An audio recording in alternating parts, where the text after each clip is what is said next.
Red Dead Redemption 2 was a masterclass in games design. A lot of the features and functionality in Red Dead Redemption 2 are still revolutionary even today. Now of course, with Rockstar's next mainstream public release being Grand Theft Auto 6, what features and functionality from Red Dead Redemption 2 would we like to see brought over? But before we get into today's video, I'm trying to get to 50,000 subscribers by the end of the year. Yes, it's a huge task, but by tapping that subscribe button, you're helping to make that possible. To start off with, to give you all a picture of how Red Dead Redemption 2 fits into GTA 6, we need to take a little look at what Red Dead Redemption 2 actually means in relation to GTA 6. So over the years, the Red Dead Redemption games have always been the biggest learning curve for Rockstar Games. This is usually where they've introduced new features, new functionality, and tested new internal ideas. And then usually in the Grand Theft Auto releases that follow, these ideas are refined and perfected. Now throughout this video, myself and Fizhy are going to talk about how advanced Red Dead Redemption 2 is. But to kick this off, I'd like to talk about the first feature that I think really sold Red Dead Redemption 2 to me: the pacing. The pacing of Red Dead Redemption 2, although slow, it was the most anti-attention span thing that Rockstar Games have ever done. By forcing us to slow down and indulge in every single detail of the game, this did two things. It firstly either turned people off. A lot of people never got past the intro chapter 1 of the game. However, if you did get past that and you were able to breathe, slow down and enjoy every feature of the game, it made the game that much more enjoyable for everyone else that played it. GTA 5 was more of a TikTok ADHD edit. There was stimulation after stimulation after stimulation to constantly keep you hooked and engaged with the game. Now whilst this served a fantastic purpose of getting people through the game and getting people addicted to playing the game, it didn't really do many favours for the enjoyability of the story. Although I think the story was absolutely incredible, sometimes it's nice to have missions where the pure focus of that mission is to just enjoy a scene or environment. Now while GTA 5 was an aesthetically great game, of course Red Dead Redemption 2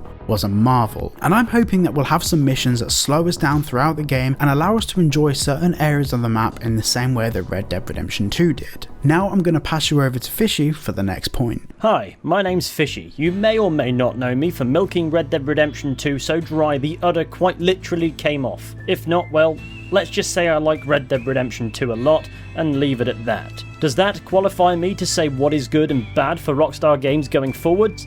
Who knows? I'll give it my best anyway. My chief point is of course environmental storytelling. Red Dead Redemption 2 is a masterclass of world building on both a large and small scale. Every location has a story and every detail is precisely positioned in such a way that conveys it. Where Grand Theft Auto 6 needs to go with this is, to me, obviously forwards. Red Dead and Grand Theft Auto are different games, albeit they adhere to the same principles to keep you engaged. Side content such as collectibles and missions are all well and good, but nothing pleases me more than soaking in a story presented by clues and hints left in more unique locations to accent the world, and make it feel alive, even when the story before us is dark. This is because the game is rewarding you for doing nothing in particular. The quality of this is on full display in Red Dead Redemption 2 with examples such as the Vampire of Saint Denis, the Strange Man's Cabin, and other encounters such as the Aberdeen Pig Farm.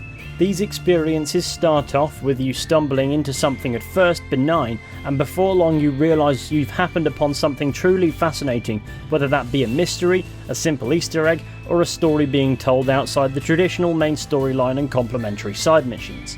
This layering in the open world allows Red Dead Redemption 2 to explore a multitude of themes that range from amusing parody to full-on existential horror, and Grand Theft Auto 6 would be seriously lacking, in my opinion, if it didn't carry on this natural progression of Rockstar Games' open world design. And this brings me on to my next point: the ecosystem. Now Grand Theft Auto 6 of course isn't going to be a wildlife focused game. It's predominantly based in a city. However, looking at the trailer and the variety of different wildlife and animals that they have in the game, I'm very interested to see whether they carry over Red Dead Redemption 2's predator and prey mechanics, where there's a pecking order to the animals within the game, and over time we can see that pecking order being enacted upon. Another thing I think GTA 6 can learn from Red Dead Redemption 2 is how the game handles your equipment loadout.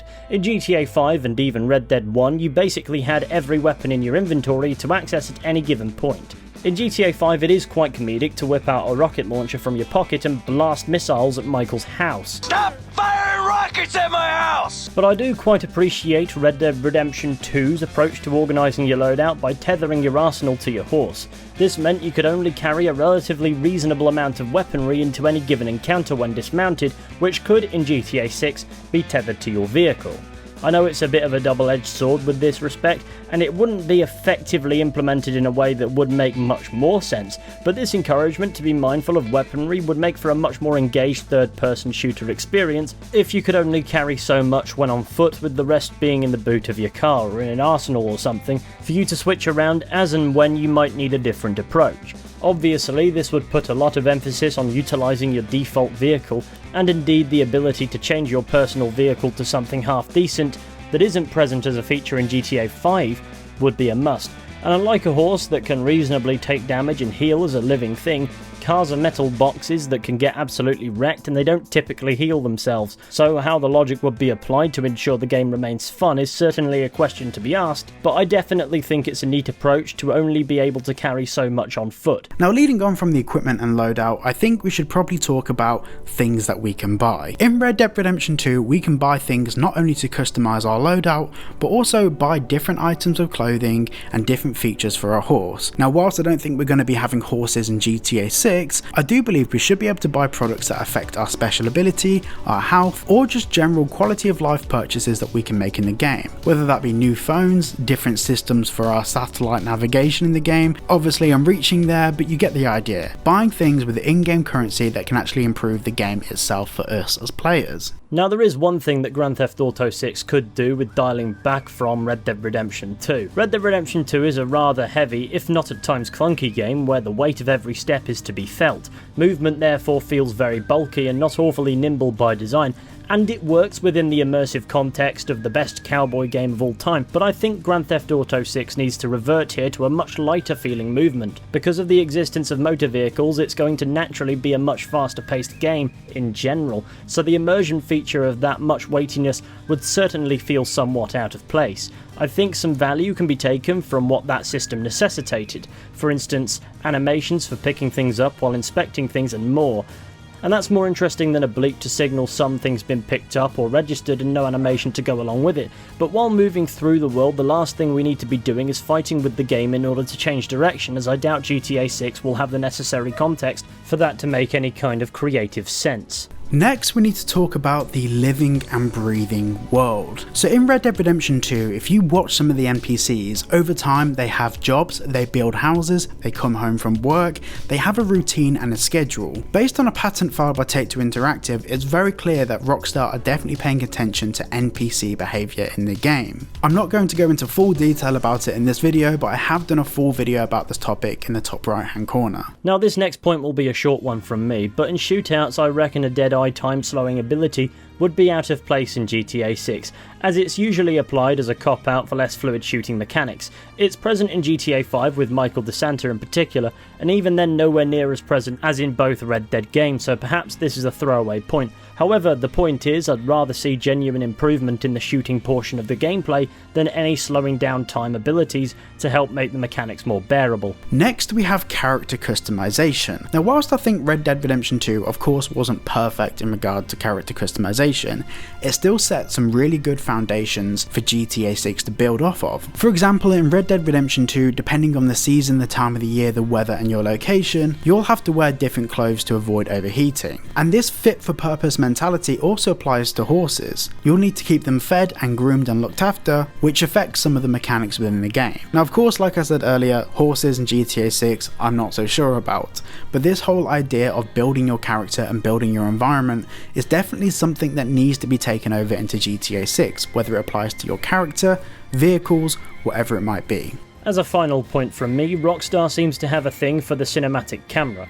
It's present in GTA 4, 5 and Red Dead Redemption 2, except it's not really useful in previous titles. Obviously, cars move a lot faster than horses, so using this cinematic camera in Red Dead Redemption 2 can result in your horse following the road with minimal input from the player, which allows you to enjoy the cinematic mode you've enabled. But in neither GTA 4 nor 5 does using this cinematic camera angle take any control away from the player, making it really difficult to see where you're going, leading to a crash, therefore removing all value of that camera angle. The whole point of this mode is to enjoy the transit between one location and the next, and while I'm not ordinarily a fan of a follow the road function in much of anything, for the sake of nice visual footage from said cinematic camera, it'd be neat if there was such a function specifically for that, so we content creators can get some neat footage while talking about nothing in particular, and then take control as and when we want. If you're going to implement a cinematic camera, the mechanics behind it need to make the thing useful. And with that, back to Cyberboy. Next we have crime considerations. In Red Dead Redemption 2 we had the witness system. This made committing crimes and the way we committed the crimes require a lot more thought and attention to detail. In GTA 5 you can rob a car in broad daylight and end up with no one witnessing it, no one calling the police, no time to evade the situation, and whilst GTA 5's mechanics were good for 2013, Red Dead Redemption 2 showed that a new precedent has been set for the modern era. Hopefully in GTA 6 the way that we commit crimes, whether we break into a car by dragging someone out or break into a car stealthily, this could introduce a whole new different way to us approaching different missions. Myself personally, I love when games developers give us different ways to carry out missions to effectively enact different results each time. This adds a whole different layer of strategy and it also creates some really cool and unique moments, giving the game that replayability factor. Next we have Guarma and cutaways. In Red Dead Redemption 2, although we didn't get the full map of Guarma and that section of the game was dramatically cut down from what it was originally intended to be, we still got that cutaway and break from the main story of the game, which really helped with the pacing of the game. Of course the pacing of the game, as we discussed earlier, was quite slow for Red Dead Redemption 2, but these cutaways to new locations just make certain parts of the game feel memorable. Of course in GTA 5 we visited North Yankton, which of course was a really cool twist in the story. However, in my opinion, I feel like they could have done more with that. So hopefully in GTA 6 potentially we'll have a cutaway to either a different time period or potentially be able to visit the Bahamas or Cuba or something like that. Next we have interactions with NPCs and other characters. So in Red Dead Redemption 2 we were able to greet and antagonize people and that affected the karma of our character, how people in the game saw us, and how people responded to us when we had interactions with them. Now I feel like this was a great feature in Red Dead Redemption 2 because it allowed us to basically inject our own personality however we saw fit into Arthur. So I would love this feature to be brought into GTA 6. So thank you all for watching today's video and I'm going to leave you with Fizhy to close out the video. If you enjoyed our little ramble today, be sure to subscribe to Cyberboy, or I'll be at the end of your bed. I'll invite your sleep paralysis demon out for a coffee, and then, dare I say, I'll ask him how he's doing. And trust me, you don't want that. Spin the cylinder, push it to my head, yeah, do this for adrenaline, place another bet, I'm just looking for a cheap thrill, put it on my neck, I keep doing this dance with death, roulette, roulette. Spin the cylinder, push it